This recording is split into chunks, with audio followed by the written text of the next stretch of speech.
আজকে সকালবেলায় ঘুমের থেকে উঠেই বাড়ির কোনো কাজ না করেই চলে গেছিলাম পড়াতে। তার কারণ হচ্ছে যে ভাইটাকে আমি পড়াই সেই ভাইটার পরীক্ষা চলছে। গতকালকের থেকে পরীক্ষা শুরু হয়েছে, সেই জন্য ভাবলাম যে আগে ওকে পড়িয়ে আসি, তারপর বাড়ি গিয়ে কাজ করব। তারপরে বাড়ি এসে বাসন-টাসন মেজে বিছানা-টিছানা গুছিয়ে চলে আসলাম রান্নার ওখানটায়।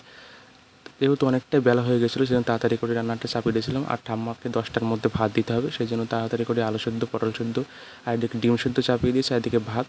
আর ডিম একটাই দিয়েছি, তার কারণ হচ্ছে ঠাকুমা ডিম খায় না। তারপরে এই কিছু কম্বল ছিল, কদিন ধরে কাচবো ভাবছিলাম, বাইরে রেখে দিয়েছিলাম, বৃষ্টির জন্য কাচা হয়নি। আর আজকে একটু সকাল থেকে ভালো রোদ্দুর বেরিয়েছে, তাই ভাবলাম আজকে একটু কাচবো। আর আমাদের কলপাড়ে যা অবস্থা, জল ওঠে একদম অবস্থা খারাপ, সেই জন্য ওখানে কলপাড়ে কাচাও যাচ্ছিলো না। ওই গামলার মধ্যে হালকা একটু সার্ফ দিয়ে যেরকম সেরকম করে একটুখানি যে ধুয়ে নিলাম।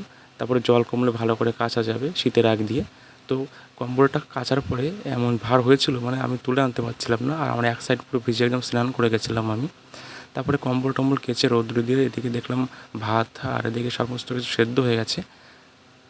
তারপরে এদিকে ভাতটা আমি উপর দিয়ে নিচ্ছিলাম, আর দেখো আমার কি ভিজে গেছিলাম পুরো একদম ওই কম্বলটা কাচতে গিয়ে। তারপরে এদিকে আলু সেদ্ধ বসানো নেওয়া হয়ে গেছে, দেওয়া এটা আগে ঠাকুমাকে দিয়ে দেবো।